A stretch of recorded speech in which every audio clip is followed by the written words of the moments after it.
I need you to understand, this wasn't just some creepy pasta. This wasn't a dream. This happened, and I have the receipts to prove it, literally.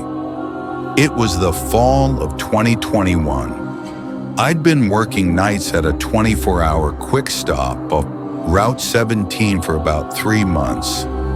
The kind of place where the coffee's always burnt, the floors stick to your shoes, and the security cameras haven't worked since 2014. My manager, Dave, was a burnout who only showed up to collect his paycheck, so most nights it was just me, alone, from 10 p.m. to 6 a.m. October 17th was a Tuesday, slow night, the kind where you start counting the ceiling tiles just to stay awake. I was restocking the jerky aisle, Slim Jims, beef sticks, that kind of crap, when I heard it. One knock, just one, sharp, like someone rapped their knuckle against the glass door. Not the metal frame, the glass. Like they wanted me to hear how hollow it was. I looked up. The parking lot was empty. No cars, no headlights, just the yellow glow of the street lamp flickering like it was about to die. I remember thinking, maybe a bug hit the door. But it was October. No bugs, no wind either. The air was dead still. I almost let it go. Almost. But then, three knocks. And this time, they weren't random. They were spaced out, methodical. Like, I see, you. My stomach dropped. I walked to the door, pressed my palm against the glass. Nothing. No footprints, no shadows. Just the empty lot and the distant hum of the highway. I unlocked the door, stupid I know, and stepped outside. The second I did, the air changed. It was too quiet. No crickets, no cars. Just thick, wet silence. And that's when I saw it. A receipt, lying perfectly centered on the concrete in front of the door. Not crumpled, not blown there, placed there. And on it, in jagged, uneven letters, like someone had carved them with their fingernail, were 2 words.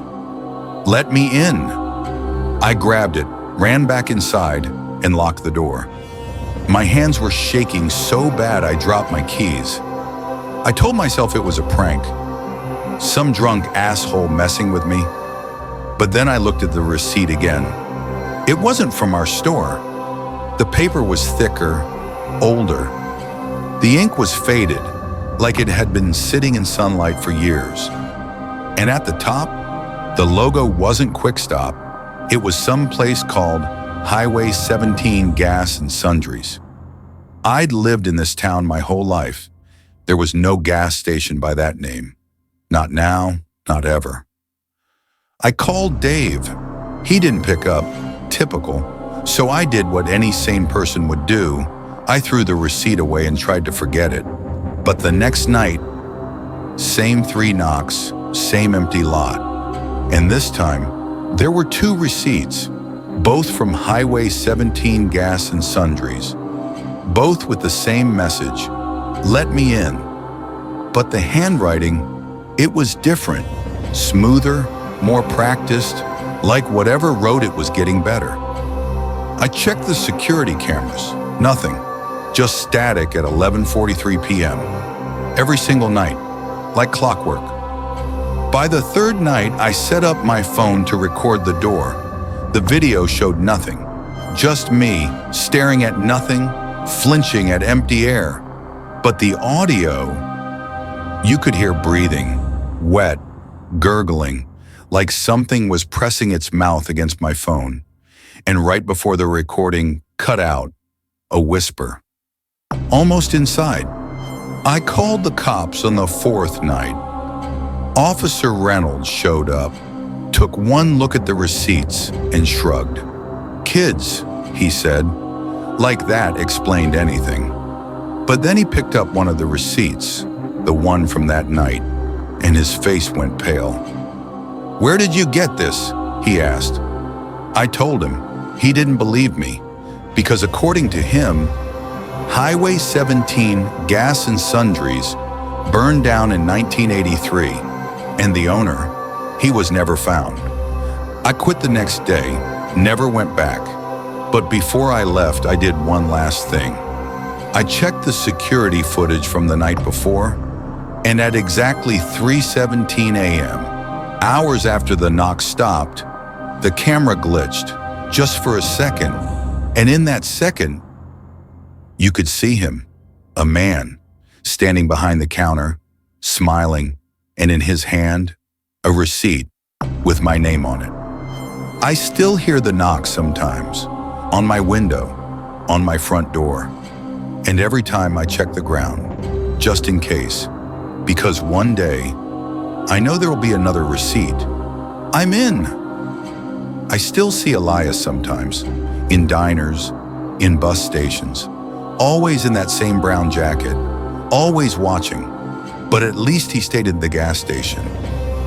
The next story, it's about someone who vanished, but never really left.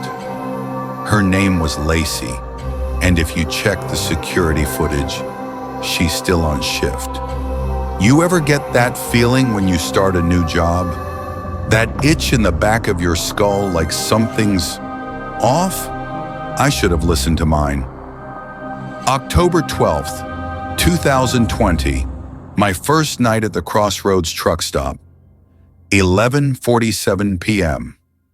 The place smelled like stale piss and diesel fumes. Manager was this burnout named Carl.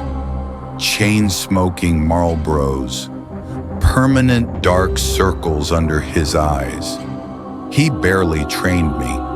Original owner, the date scrawled on back, June 17th, 1972. That's when I noticed the newspaper clipping tucked behind it. Local gas station owner disappears. Police baffled. Dated June 18th, 1972. Last night of my 2-week notice, 2:18 a.m., the bell chimes. There he is. Same order, same coins.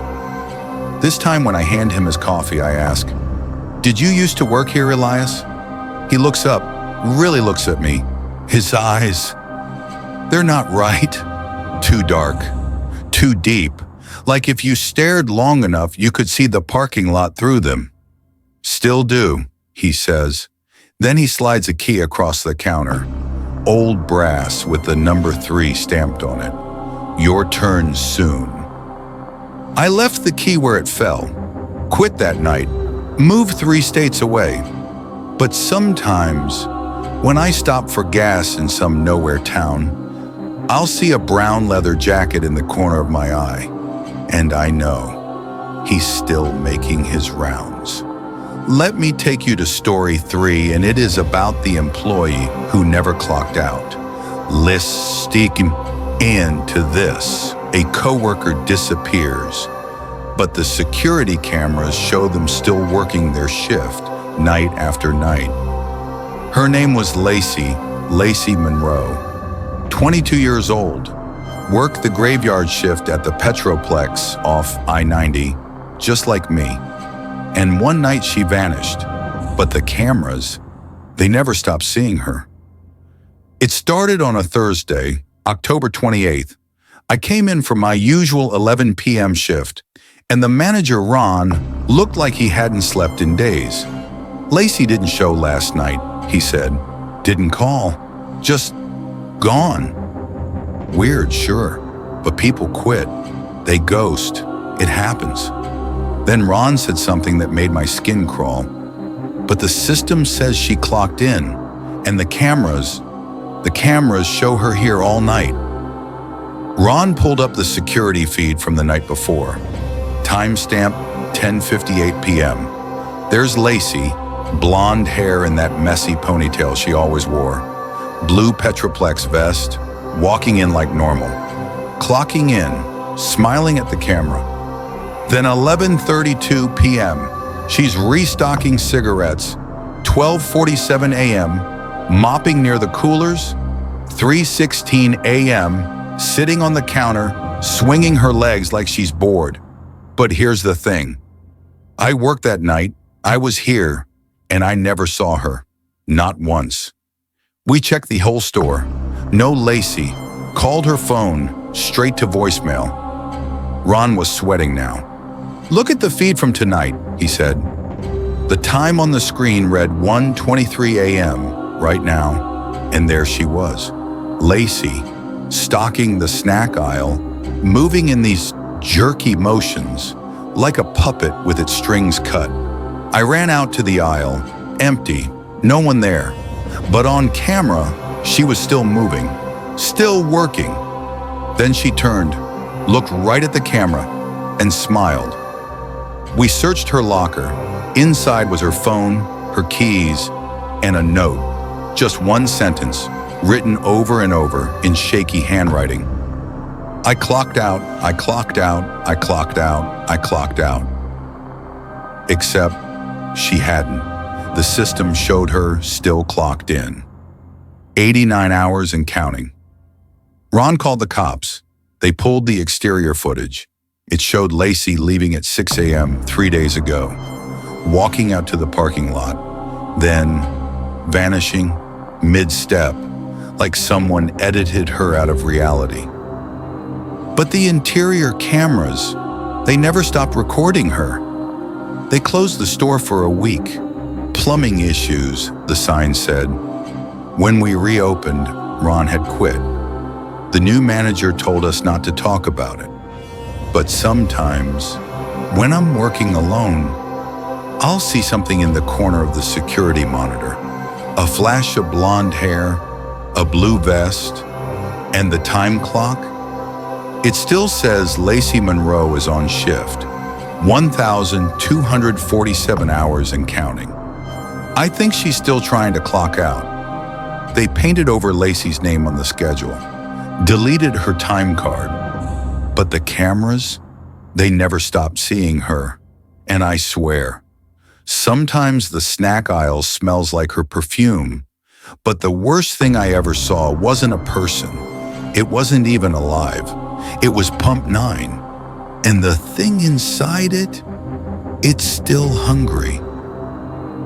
But the worst thing I ever saw at a gas station, that was Pump 9, the one we weren't supposed to touch. Every gas station has that one pump that never works. Ours was Pump 9, rusted, chained off, shoved behind the building like an afterthought. The rule was simple. Don't touch it. Don't even look at it. I worked at Benny's fuel stop for 8 months before I asked about it. My manager, Sal, just shook his head. That pump's been out of service since '92. Ain't worth the trouble. But the way he said it, like trouble, meant something worse. Then on November 3rd, a trucker pulled up at 3:12 a.m. and asked for Pump 9. Guy looked normal. Baseball cap, flannel shirt, the usual, but his voice, flat, like he'd rehearsed this. Pump 9, he said. I always use Pump 9. I told him it was broken. He smiled. Too wide. It'll work tonight. Then he handed me a $20 bill. Crisp, new. Except the serial number started with INF. I watched him walk around back. Heard the chain hit the ground, then the sound of gas pumping, even though Pump 9 hadn't had power in decades. When I went to check, the truck was gone, but Pump 9, the nozzle was wet, and the display showed 9.9 gallons pumped at $6.66 a gallon. Sal freaked when he saw the receipt. You let someone use Pump 9? He burned the receipt in the sink, made me swear never to talk about it. But that night, I dug through the old files, found a newspaper clipping from 1992. Local gas station attendant vanishes during night shift. The last thing he did, authorize a transaction on Pump 9. The next night at exactly 3:12 a.m., the power went out. And through the window, I saw it. Pump Nine's display glowing red in the dark. Ready. I shouldn't have gone out there, but the nozzle was already in my hand, freezing cold like it had been sitting in snow. The screen flickered. Insert payment.